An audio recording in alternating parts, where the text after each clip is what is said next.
Renungan Harian Katolik Jumat 11 Juli 2025. Cerdik dan tulus. Lihat, aku mengutus kamu seperti domba ke tengah-tengah serigala, sebab itu hendaklah kamu cerdik seperti ular dan tulus seperti merpati. Matius bab 10 ayat 16 sampai 23. Saudara-saudara, di Indonesia jumlah umat Kristiani tidak terlalu besar. Soal jumlah memang tidak merisaukan kita, tetapi kita prihatin dengan aneka kasus seperti perusakan serta penutupan paksa rumah ibadat. Bukan rahasia lagi, pembangunan rumah ibadat juga tidak mudah. Injil hari ini kiranya memberi kita semangat untuk menghadapi semua itu. Apa yang disampaikan Injil hari ini berhubungan langsung dengan hidup kita sebagai orang Kristen. Aku mengutus kamu seperti domba ke tengah-tengah serigala. Kata-kata yang terasa nyelekit, tetapi kalau dipikir-pikir memang benar adanya. Dalam situasi yang berbahaya itu, apa yang harus kita perbuat? Hendaklah kamu cerdik seperti ular dan tulus seperti merpati. Artinya kita tidak boleh menyerah pada keadaan dan tidak punya harapan atau usaha sama sekali. Kita perlu berpikir positif dan cerdas. Yesus tetap membesarkan hati para murid dengan janjinya untuk memberikan Roh Kudus yang akan membantu mereka berkata-kata.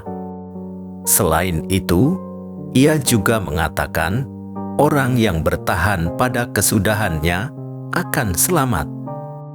Rupanya keselamatan diperoleh bukan karena orang lari dari tugasnya, tetapi justru dengan memeluk tugas perutusan, pun bila harus menyerahkan nyawanya. Sampai sekarang gereja mengalami penganiayaan. Dalam konteks kemajemukan agama dan kepercayaan, tetap saja tidak mudah untuk membangun rumah ibadat. Mungkin era kemartiran telah usai dengan semakin terciptanya globalisasi dan kesadaran akan martabat manusia.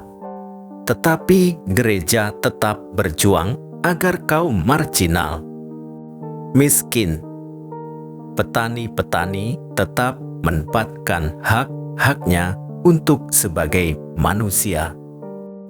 Pewartaan cinta kasih harus jalan terus dimanapun dan kapanpun. Kesukaran membangun tempat ibadat, penutupan paksa tempat ibadat, dan lain-lain tidak boleh menghalangi kita untuk berbuat baik.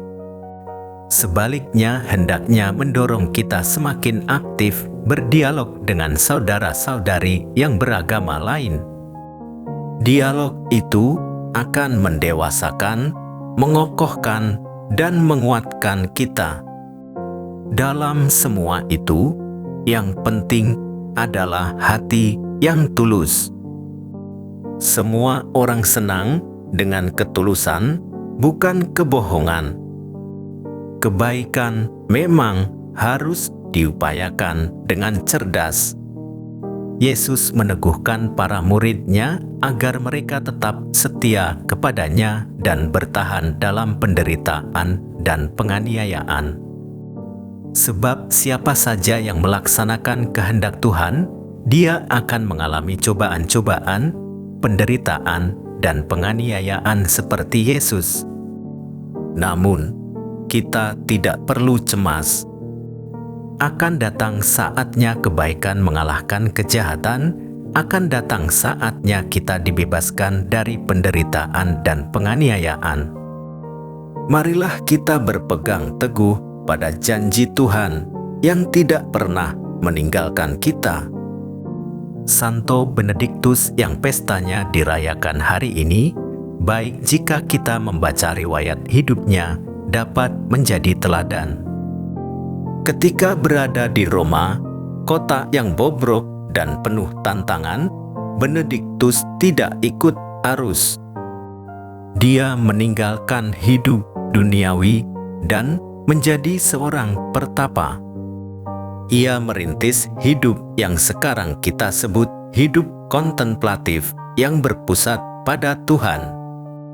Kehadiran pertapaan kontemplatif pada zaman ini dapat dilihat sebagai suara hati atau suara kenabian dalam gereja yang dapat membuat orang cerdas dan bijaksana. Dia adalah pendiri Ordo Benediktin yang anggotanya tersebar di seluruh dunia. Tuhan Yesus Kristus, semoga berkat doa Santo Benediktus, kami dikuatkan untuk dapat mengikuti jalan-jalan-Mu. Demikian renungan hari ini. Selamat beraktivitas. Semoga semuanya lancar, sukses, serta selamat. Tuhan memberkati.